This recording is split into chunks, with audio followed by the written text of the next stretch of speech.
You won't none! You don't want none! What's going on, Tar Heel Nation? It is your favorite North Carolinian, Russ, the Tar Heel. And this Huddle, man, in this week 4 Russ's rant after the UNC UCF game.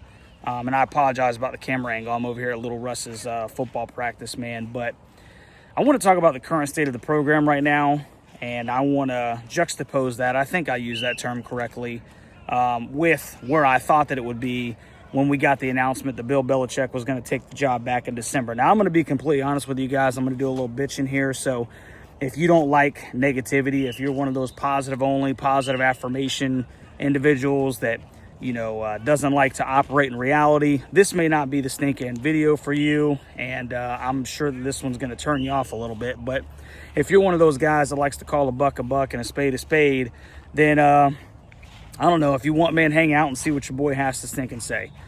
So first and foremost, you know, I was naive enough at the beginning of the season to think that there was any possibility that Carolina could be 4-0 exiting the non-con. Obviously, we are currently sitting at 2-2. We've played 2 Big 12 teams. We've played a G5 team in Charlotte, and we've played an FCS opponent. The only 2 wins that we have are against a G5 team and an FCS opponent, and they have been far from beautiful, okay? As much as, you know, Coach tried to church them up a little bit, they have not been pretty, all right? The 2 P4 opponents that we've played, we've been absolutely manhandled, okay? Now, I think that there are a couple of variables in this. I don't think that it's just that those teams were that much more talented than we are, although that has kind of been the narrative. Carolina just doesn't have any talent, and I would say that obviously, if I'm being completely honest, there is a little bit of a dearth of talent, but this is not just like bare cupboards ordeal right now. I think a lot of this has started with the quarterback situation. Now, I'm not going to pile on anybody. I'm just going to refer to people by numbers because I know a lot of you are sensitive. Even though these guys are getting paid now, I treat this as like professional sports. I think this is a different age. And, you know, any type of player or coach that I talk about here, I just want to let you know that I don't necessarily place it all on their shoulders, okay? All these things are interwoven. They all work together for either good or stinking bad, okay? And unfortunately, as a whole, they have come together for bad to this junction of the season, if you will. Now, there was an extremely bad miseval, in my personal opinion, on number 7, okay? Like the kid, heard that he's a great kid. I've heard nothing but good things about what kind of human being he is. However, you know, I can't believe that it's taken us 4 games, and I'm not even sure that the staff has even made this kind of decision yet. I can't believe that it's taken 4 games for us to get to the point where we would acknowledge that maybe, just maybe, we've got to change something, that we've got to go with something else. We've got to go with somebody else. I've never in my life seen somebody with such a long leash. I don't care how much money that you've given a player. If they're not performing, then they don't play. And case in point, LSU has a guy that's was locally where I'm currently at right now. He's like the 3rd string quarterback. He's got a $3 million stinking NIL deal. And guess where he's at? He's on the stinking pine. All right. You know, if you don't perform, then you don't stink and play. Now, obviously, they got really good quarterback play over there and everything. But my point is that money should not dictate who is in the game, okay? And I have heard from a couple of people that, you know, that are fairly good sources, if you will, that one of the issues is there's been an investment in, you know, a certain individual, and therefore we're going to stink and ride this thing till the wheels fall off.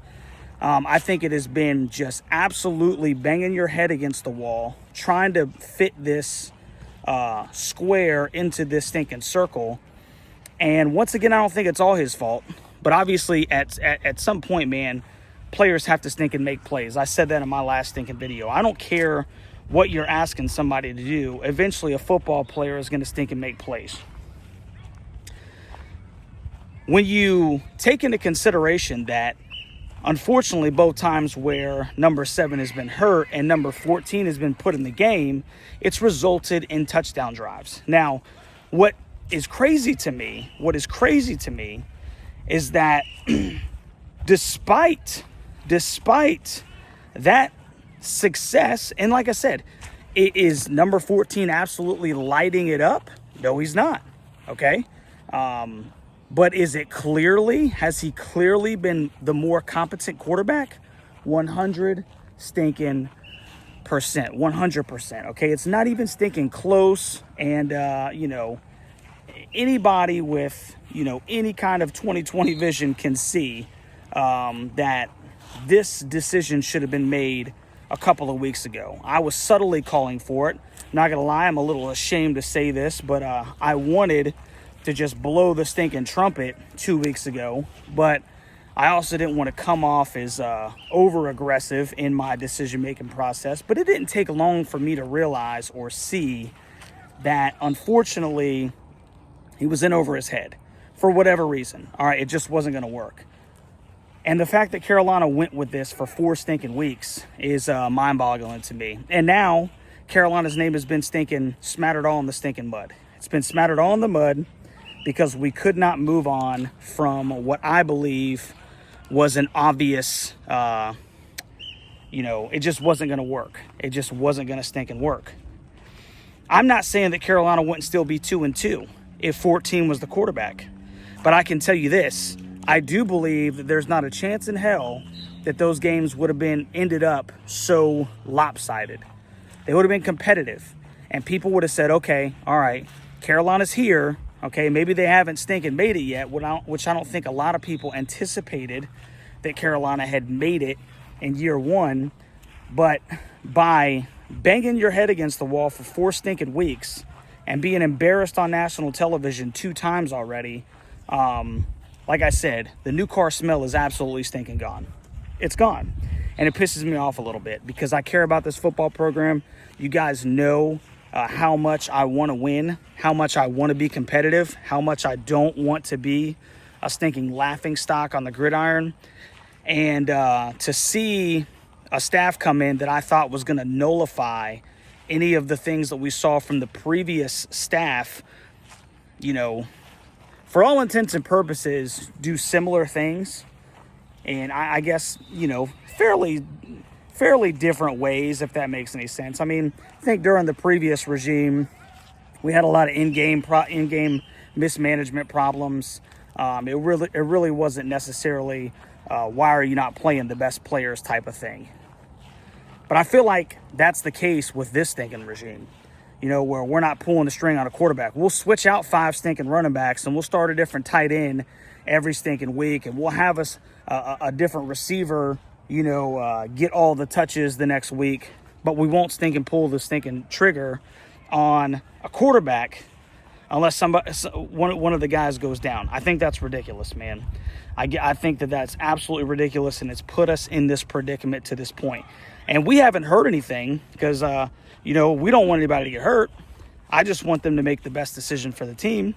But we haven't even heard anything about whether or not, Carolina was going to move on and maybe give 14 an opportunity to start the stinking football game. Now, is it ideal? No. But 14 has got a ton of experience. 6-year senior.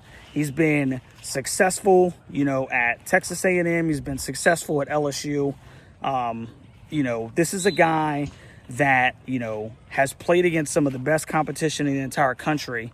And I just feel like the staff has, for whatever reason, treated him, like, he's actually the sophomore coming from the G5. Give him the stinking keys, bro. All right? That's what I'm saying right now. Give him the stinking keys to the car and give him an opportunity to stinking win football games. He is clearly the more competent quarterback at this point. He clearly fits much better, the type of offense that you're trying to run.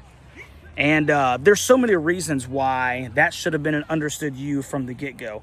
If you're not going to utilize Seven's talents, which I think, once again, There was a huge miseval there because I don't think he's as fast as we anticipated. You're starting to see that speed of the ACC catch up that maybe he didn't see in the G5. South Alabama just didn't see that kind of speed. I don't know what the deal is, but 4 games is enough.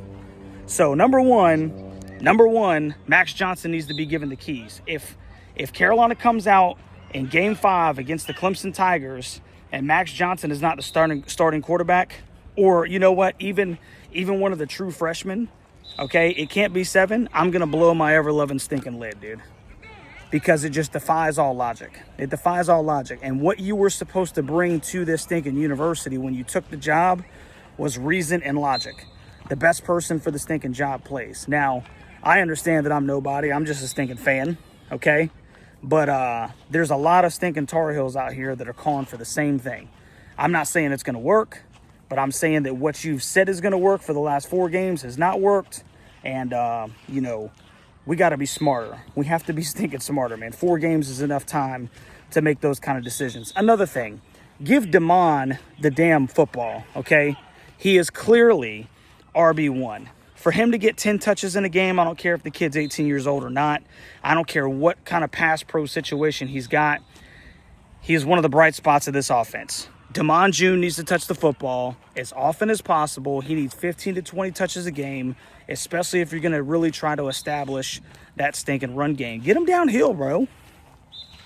Get him downhill. If you want to do 3 yards in a cloud of dust, man, Benjamin Hall, all right, big back, get him downhill for 2-3 yards a pop.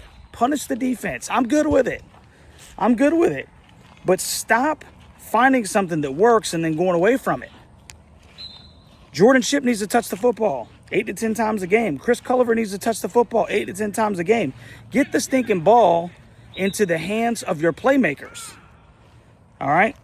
That's what you got to do, man. These are our bright spots. They need to touch the football. Who can get them the football?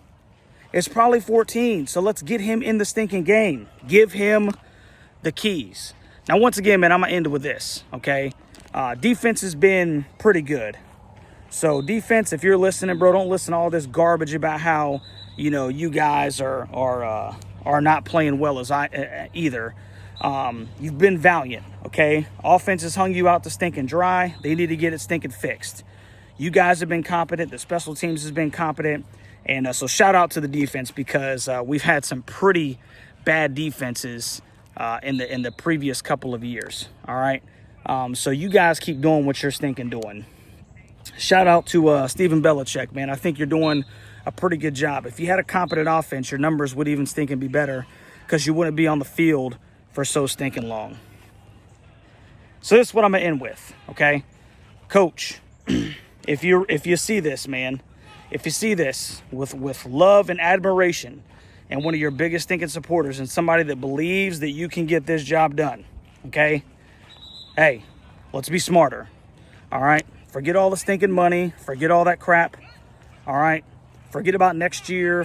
No, right now, the ACC is in front of us. 0-0, all right? Put the best people on the stinking field so that we can compete, all right? The preseason is over. ACC play starts. It starts with Clemson in Chapel Hill. Absolutely fantastic opportunity for us to stinking, get a big win at home against a down Clemson Tigers team. You want to turn this thing around?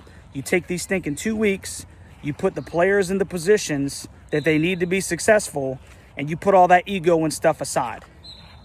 You put it all aside. Humble yourself, man.